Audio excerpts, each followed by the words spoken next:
Hello everyone, welcome back to my channel. So last క్లాస్లో ఆలోచన అలాగే అభిరుచులు అనే టాపిక్ అయితే నేర్చుకున్నాం కదా అండి. సో ఈరోజు చిన్న టాపిక్, ఇక్కడితో మనకు వైయక్తిక భేదాల్లోని చాలా టాపిక్స్ కవర్ చేసినట్టు అవుతాము. సో సహజ సామర్థ్యాలు, ఎబిలిటీస్ గురించి అయితే చూద్దామండి. 5 minutes జస్ట్ అంతే అవుతుంది వీడియో అయితే.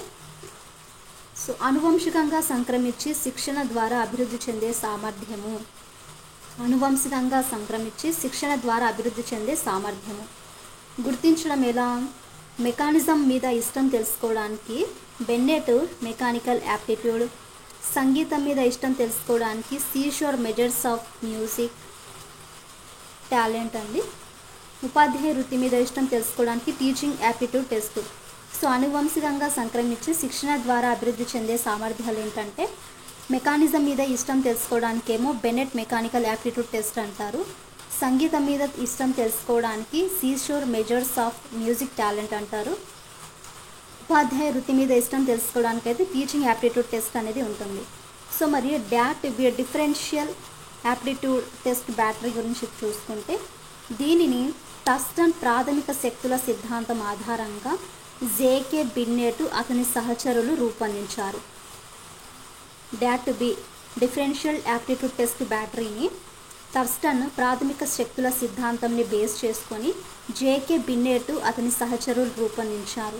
దీనిలో మనకు 8 రకాల సహజ సామర్థ్య పరీక్షలు అయితే ఉన్నాయండి. ఎన్ని రకాలుగా ఉన్నాయంటే 8 రకాల సహజ సామర్థ్య పరీక్షలు అయితే ఉన్నాయి. అందులో ఫస్ట్ వన్ శాబ్దిక వివేచనం, అమూర్త వివేచనము, స్థాన సంబంధాలు, సుఖ్యాత్మ సామర్థ్యము, క్లరికల్ వేగం ఖచ్చితత్వము, యాంత్రిక వివేచనము, భాషా వాడుక స్పెల్లింగు, భాషా వాడుక వ్యాకరణము. సో ఇలా మనకు 8 రకాల సహజ సామర్థ్య పరీక్షలు అయితే ఉన్నాయి డాట్ బిలో. నెక్స్ట్ వైఖరులు, చిన్న టాపిక్ ఇది కూడా. ఒక పరిస్థితి పట్ల కానీ, వ్యక్తి పట్ల కానీ, విషయం పట్ల కానీ, వస్తువుల పట్ల కానీ పొందికగా ప్రతిస్పందనలు ఉంటే సంసిద్ధనే వైఖరి అని ఫ్రీమన్ నిర్వచించారు. ఒక పరిస్థితి పట్ల, వ్యక్తి పట్ల కానీ, ఏదైనా విషయము, వ్యక్తుల పట్ల, వస్తువుల పట్ల కానీ పొందికగా ప్రతిస్పందనంగా ఉండే, అంటే రెస్పాండ్గా ఉండే సంసిద్ధనే వైఖరి అని ఫ్రీమన్ అన్నారు, నిర్వచించారు. మరి వైఖరి యొక్క మాపనాలు కనుక చూసుకుంటే equal appearing interval scale Thurstone రూపొందించారు. వైఖరి మాపనంని ఈక్వల్ అఫియరింగ్, వైఖరి మాపనంలో equal appearing interval scale Thurstone రూపొందించారు. క్యూములేటివ్ స్కేల్ వచ్చేసి గట్మన్ రూపొందించారు.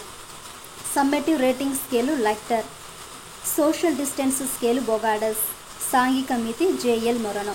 దీని గురించి ఖచ్చితంగా ఎగ్జాక్ట్గా ఒక బిట్ అయితే వస్తుంది. మనకు మ్యాచ్ ద ఫాలోయింగ్స్ లాగా కూడా అడిగే ఛాన్సెస్ అయితే ఉన్నాయండి.